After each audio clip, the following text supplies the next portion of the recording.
natoa shukrani zangu sababu wote mnafahamu kwenye kipindi kama cha wiki mbili zilizopita nilifiwa na mamangu mzazi.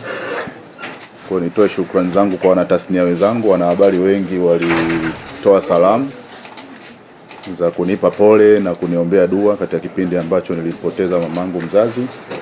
Lakini yapo magrupu pia mengi ya wanatasnia wa habari ambao walichangia kwa hali na mali. Kwa niliona nianze kwa kuwashukuru na mnifikishie hizo shukrani zangu kwa wote. Sababu ni mkutano wangu wa kwanza tangu nitoke kwenye likizo ya hayo matatizo. Lakini cha pili, wote mnafahamu kwamba wote mnafahamu kwamba nikiwa katikati ya hiyo likizo ya matatizo ya msiba, Mheshimiwa Rais alifanya uamuzi wa kuniteua kuwa mkurugenzi mkuu wa idara ya habari na msemaji mkuu wa serikali. Uteuzi ule ulikuwa ni kwa mujibu wa sheria mpya ya huduma za habari, ambapo Rais alitakiwa atafute Mtanzania ambaye anaweza kuifanya kazi hii. Kwa hiyo namshukuru kwamba akaniona naweza kuendelea kuitekeleza hiyo kazi. Kwa hiyo nimshukuru kwanza Mheshimiwa Rais, lakini pia kwa sababu hiyo, kwa sababu ni mkutano wangu wa kwanza, niendelee kuasisitiza ndugu zangu wanahabari kwamba tuendelee kuwajibika kwa kufanya kazi kwa kuzingatia sheria, lakini vile vile na maadili ya taaluma yetu. Kwa hiyo niwaahidi tu kwamba kama ambavyo tumeshirikiana kwenye kipindi cha mwaka mmoja uliopita, katika awamu hii na zama hii mpya tutaendeleza huo ushirikiano. Na nilisema mwaka jana wakati naanza, moja ya maeneo yangu ya kimkakati ni kuimarisha sana ushirikiano na vyombo vya habari, lakini pia kuhakikisha kwamba waandishi wanafanya kazi kwa mujibu wa matakwa ya kitaaluma, na kwa upande wetu sisi serikali tuwe watu tayari wakati wote kutoa habari ambazo tunazo. Kwa hiyo hayo ni miongoni mwa mambo ambayo nitaendelea kuyasimamia, kuhakikisha maafisa habari na sisi wasemaji wa serikalini mara kwa mara tunawapa taarifa kuhusu mambo yanayoendelea serikalini. Sasa leo nimesikia mtu mmoja anasema ana shauku leo tumewaita, jambo kubwa ambalo tumewaita ni kuwaeleza kuhusu maendeleo ya utekelezaji wa sheria ya huduma za habari.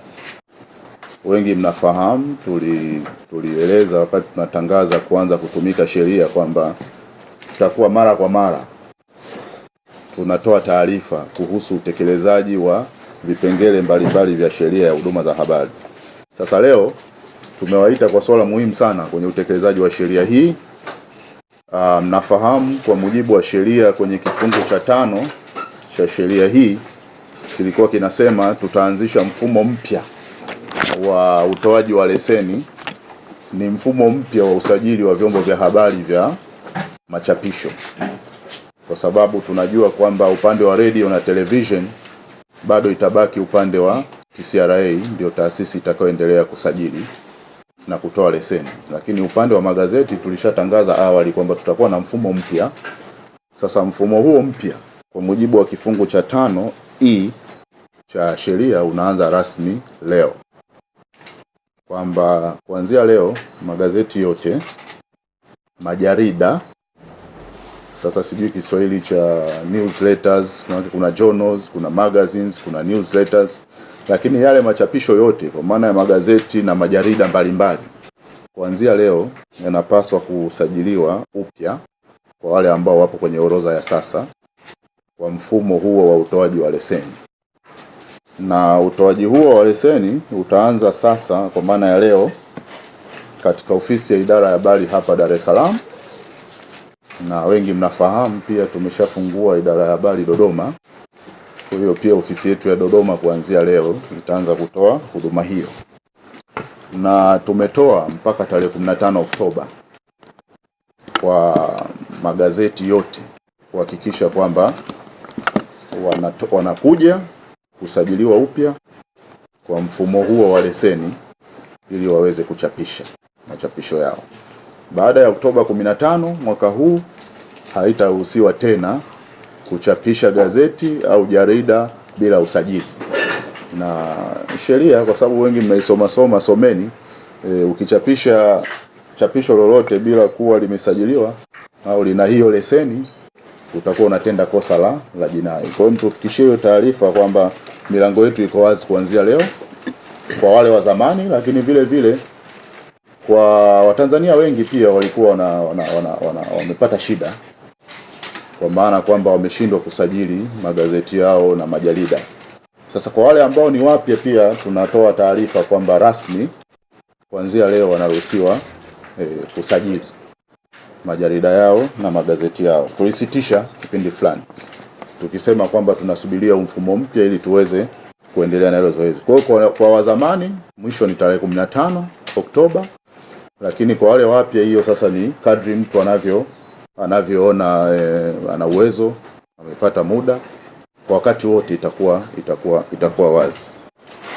Na huu mfumo mpya wa utoaji wa leseni kimsingi ni mwendelezo wa ile azma yetu ya kuifanya taaluma ya habari, tasnia ya habari kuwa taaluma. Nakumbuka kuna vifungu kwenye sheria vinazungumzia waandishi kusoma. Nikiamini wengi wale ambao hawana diploma na kwenda juu mmeshaanza, si ndio? Au bado? Kuna miaka 5 kwa wanataaluma wafikie level ya kiwango cha diploma kwenda juu. Kwa hiyo huu ni mwendelezo wa kufikia hiyo azma. Tuwe na taaluma ambayo kwa kweli inawajibika ipasavyo kwa taaluma yenyewe, lakini tuwe na taaluma ambayo inawajibika ipasavyo kwa taaluma kwa nchi pia. Sasa maelezo mengine mengi, kuna account numbers, kuna taratibu, dokumenti gani uzilete, yanapatikana kwenye tovuti yetu inaitwa www.maelezo.go.tz. Tutatoa press release. Kwa hiyo mle kuna taratibu zote, dokumenti gani. Tumerahisisha mfumo kiasi kwamba kati ya siku 1 mpaka siku 3 unakuwa umepata leseni yako. Asanteni sana kwa kunisikiliza. Naona kama kuna swali. Lakini naomba nimtambulishe pia kulia kwangu yuko wakili Patrick Kipangula. Yeye ndio mkurugenzi msaidizi wa idara ya habari upande wa usajili. Kwa hiyo masuala yote haya kwa sehemu kubwa ya utekelezaji wa mfumo mpya wa utoaji wa leseni atakuwa anahusika nayo sana. Kwa hiyo niliona naye labda japo awasalimie tu msikie sauti yake, maana atakuwa na sign sana. Lakini leo muisikie japo sauti yake. Yeye atakuwa ongei sana. Utakuwa unaona signature yake tu kwenye zile leseni.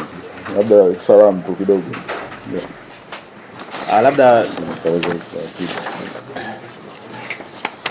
Labda kama alivyonitambulisha mkurugenzi, mimi naitwa Patrick Kipangula, ni mkurugenzi msaidizi upande wa usajili wa magazeti na majarida. Labda mimi nitasema tu kwamba kwenye sheria kuna vitu ambavyo vinahitajika ili mtu aweze kupewa usajili.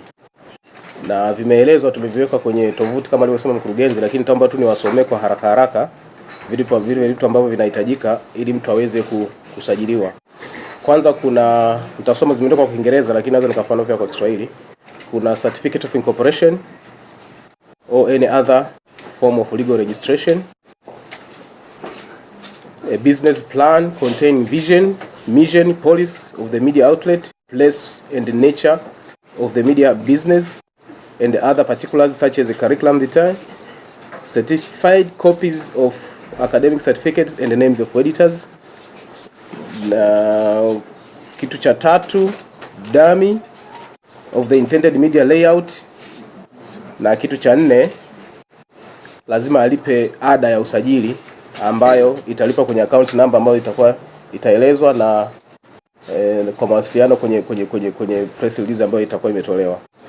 Lakini pia kwa zile taasisi za umma au taasisi za serikali tutahitaji barua kutoka kwa mtendaji mkuu au mkurugenzi mkuu wa taasisi husika. Nakushukuru mkurugenzi. Asante. Niliona msajili mwenyewe aeleze hususan yale mambo ambayo unapaswa kwa mujibu wa sheria, ukiyatimiza unapata huo usajili wako haraka iwezekanavyo, kwa maana hiyo leseni. Kwa hiyo kikubwa ni kwamba ni ule mfumo wa tuletee leseni au ile usajili wa kampuni. Lakini nafikiri dokumenti nyingine ni kama ilivyo kwenye usajili wa sasa, unatuletea sera yako ya gazeti lako au chapisho lako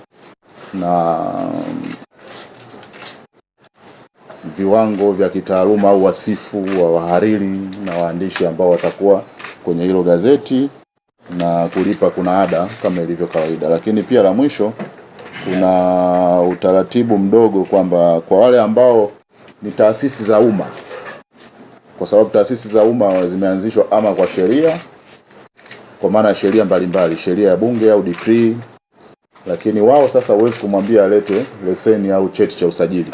Wao wakileta barua ya mtendaji mkuu wa hiyo taasisi, kama ni shirika au ni wizara, basi itakuwa ni sehemu ya hizo document kwa ajili ya kupatiwa leseni haraka iwezekanavyo. Lakini kama kawaida lazima utuletee ile dami. Wale watu wa kwenye vyombo vya uchapishaji wanafahamu dami ni kama ramani ya gazeti lako litakuwa vipi. Kama ni gazeti la michezo, basi tuone ukurasa wa mbele itakuwaje na kurasa zinazofuata. Lakini kwa ujumla wake sheria inaruhusu ukishasajiliwa au kupewa leseni, wakati wowote unaweza ukachange particulars, kwa maana ya kubadili jina, unaruhusiwa kama kubadili wahariri, kubadili waandishi, na zote hizo sheria inataka utupe taarifa na tutaziingiza kwenye database yetu. Mimi nafikiri tuwashukuru kwa kutusikiliza. Kama kuna maswali mawili matatu tuyajibu ili tusiwacheleweshe. Tayari kuna watu nje hapo naambiwa wanataka kuanza kupata hizo leseni. Kwanza niweke kanuni moja.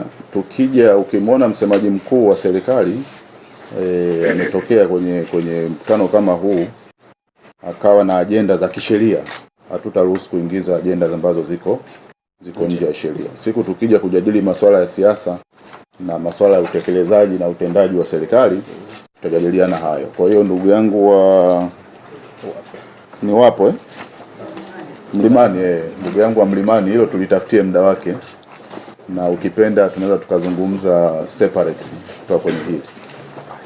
Sasa kuhusu hii swala ada imetamkwa kwenye sheria ni milioni 1 kwa mwaka. Kwa hiyo hata kwenye press release tutawaonyesha pale. Daily News nafikiri labda ukunielewa vizuri Rogers. Mfumo uko hivi, sheria inasema kwanza machapisho yote, kwa maana ya vyombo vyote vya habari vya kwenye print vinapaswa kusajiliwa. Hii haijalishi kwa sasa upo kwa mfumo gani. Nafahamu tuna magazeti ya serikali kwa mfano, na tuna magazeti ya sekta binafsi. Haya yote yameundwa kwa mifumo kidogo tofauti. Lakini kwa mujibu wa sheria vyombo vyote vitasajiliwa upya. Iwe ni gazeti la serikali au ni jarida hata la wizara. Maana hata taasisi za umma zina majarida yao, si ndio? Kwa hiyo hii sheria inahusu wote, wanapaswa kufuata huu mfumo. Sasa kwenye zile kanuni za kusajili, kuna kanuni moja inasema uje na cheti cha usajili wa kampuni. Ndio nikasema kuna baadhi ya taasisi za serikali jinsi zilivyoanzishwa haiwezi kuanzishwa kama kampuni. Kwa hiyo ni kwa wao tu, hatutahitaji ile cheti cha usajili wa kampuni. Wao wanaweza kuleta barua ya mtendaji mkuu ikajitosheleza kupata usajili. Hiyo ni eneo moja. Kwa hiyo yale maeneo mengine yote yanawagusa wote. Lazima ulete dami, lazima ulete wasifu wahariri na waandishi, lakini vile vile lazima ulipe ile milioni 1. Ile hazina tofauti. Sehemu kubwa ambayo kutakuwa na tofauti ni kwenye aina cheti gani kitakachokusaidia kupata usajili. Je, umesajiliwa kama kampuni au wewe ni taasisi ya umma ambayo imeanzishwa kwa mfumo tofauti? Jingine ni swala la tofauti. Si ndio? Tofauti ya sheria hii. Nafikiri tumelieleza sana. Tofauti kubwa kati ya sheria ya sasa na iliyopita iko kwenye maeneo kadhaa, lakini moja ni kwamba hii sheria ya sasa kwanza inaihamisha tasnia yetu kuwa taaluma kamili, na ndio maana nimesema tutakuja kueleza huko mbele kadri tunavyotekeleza sheria. Tumeweka kwa mara ya kwanza kuna viwango vya wanataaluma. Wote tunajua, mimi nimekuwa mwanahabari kwa muongo mmoja hivi. Tunajua changamoto za kwenye tasnia yetu, kwamba mtu anaweza leo akatoka tu alikuwa anauza karanga, kesho akachukua kalamu na karatasi akawa mwandishi wa habari. Lakini tunataka tutoke huko. Ndio maana tulikubaliana kwenye majadiliano ya sheria na kwenye majadiliano ya kanuni kwamba basi tuweke kiwango, na mnakumbuka tulibishana sana kwamba iwe degree. Nakumbuka kwenye maoni kuna watu walisema mpaka mwandishi awe na PhD. Yeah. Tulibishana sana, tukasema basi tufike hatua tuanze na kiwango fulani, kwamba ili uwe mwanahabari basi uwe na kiwango fulani cha taaluma ya habari, kama ambavyo wenzetu wana sheria wameweka kiwango. Of course wana sheria wao ni degree ya kwanza ya sheria, si kuna madaktari wameweka viwango vyao. Tukasema na sisi kama kuna kitu kikubwa kizazi chetu kikumbukwe kwenye kuisaidia taaluma hii, basi tuweke kiwango, ili sasa mtoto mdogo kabisa leo akiwa ana aspire kuwa mwanahabari ajue kwamba sio swala la kushika kalamu na nini na karatasi, au sio swala la kubeba kamera. Kwa hiyo tumeweka kabisa sasa, ndio hiyo miaka 5 ambayo wanahabari wamepewa. Wale ambao bado wako chini kidogo ya diploma basi wakajiendeleze ndani ya miaka 5. Kwa hiyo kwangu mimi hiyo ni tofauti kubwa sana ambayo sheria mpya imeleta. Lakini cha pili, sheria mpya imeleta mifumo ya kitaasisi. Unajua kama tunavyosema wenzetu wana sheria huko, mnaona kuna taasisi, kuna Tanganyika Law Society, kuna baraza la kuendeleza elimu ya sheria. Ukienda kwa madaktari, kuna chama cha madaktari, kuna mabaraza kadhaa. Sasa taaluma ya habari ukiangalia ilikuwa ni taaluma ambayo watu wameanzisha NGOs, huyu si chama cha nini, huyu chama cha nini, haina zile taasisi hasa zilizopewa nguvu na bunge ziweze kushughulikia matatizo, changamoto na hata welfare, kwa maana ya ustawi wa taaluma ya habari. Sasa sheria hii kwa mara ya kwanza katika historia ya nchi yetu imeunda vyombo kama vitatu. Chombo cha kwanza, kuna baraza linaitwa board ya accreditation media, inaitwa ni board kama ya kusajili wanahabari. Maana yake ni kwamba tunapokwenda kwenye sifa ya pili ya mwanataaluma, kwa sababu ukisoma katika sifa 3 au 4 za mwanataaluma, sifa ya kwanza wataalamu wanasema ni lazima uwe na kiwango cha elimu, hicho cha kwanza. Lakini wanasema sifa ya pili ya mtu kuwa mwanataaluma ni kusajiliwa. Lazima kuwe na bodi ambayo inasema hapa kuna tofauti kati ya mtu aliyosoma sheria na mwanasheria. Sasa na sisi kwenye habari kutakuwa na chombo kitaanzishwa, bado kwa sasa hakijaanza, ambacho kitasajili wanahabari wote wenye sifa hizo kuanzia diploma kwenda juu, ili sasa atambulike rasmi kama mwanataaluma ya habari. Kabla ya hii sheria hicho chombo hakikuwepo. Lakini chombo kingine kinachoanzishwa kwenye sheria ni Baraza Huru la Wanahabari. Sote tunafahamu leo waandishi wa habari hawana chombo cha kusema hiki ni chombo chetu kama wanataaluma. Vyombo vyote ni watu wameanzisha tu, watu 5 6 wamekusanyika wakaanzisha chombo fulani wakakiita Abbas Council. Wapo wanaojisajili, wapo ambao hawajisajili. Sasa kwa mara ya kwanza tunaenda kuwa na chombo chetu kama wanahabari, itaitwa Baraza Huru la Habari, ambalo kimsingi litakuwa linasimamia na kutetea maslahi mbalimbali ya wanahabari. Lakini chombo kingine cha tatu ambacho kimehuishwa ni idara ya habari, imetajwa pia kwenye sheria, ndio hii itasajili. Lakini pia idara ya habari kwa ujumla wake ndio itakuwa kama mlezi wa hii tasnia ya habari. Kwa hiyo sasa tumeweka hiyo mifumo ya kitaasisi. Huku mna chombo chenu cha kuwasajili ambacho kinakupa sasa hadhi ya kuwa mwanataaluma. Huku una chombo chenu cha Baraza Huru la Habari, ambapo sasa kule mnaenda kujadili maslahi yenu, mnaenda kujadili changamoto zenu na mapendekezo kwa serikali. Alafu upande mmoja inakuwepo idara ya habari ambayo ni baba au mama wa kila kitu. Kwa hiyo hicho ni kitu kikubwa sana kwenye sheria mpya. Lakini labda tusichukue muda mrefu kwa sababu sheria ni pana. Moja ya mambo makubwa sana ambayo sheria hii imeleta, na kulikuwa na kelele, ndio tunasisitiza watu waendelee kuisoma. Kwa mara ya kwanza kuna vifungu vinavyotetea uhuru wa habari na wajibu wa wanahabari.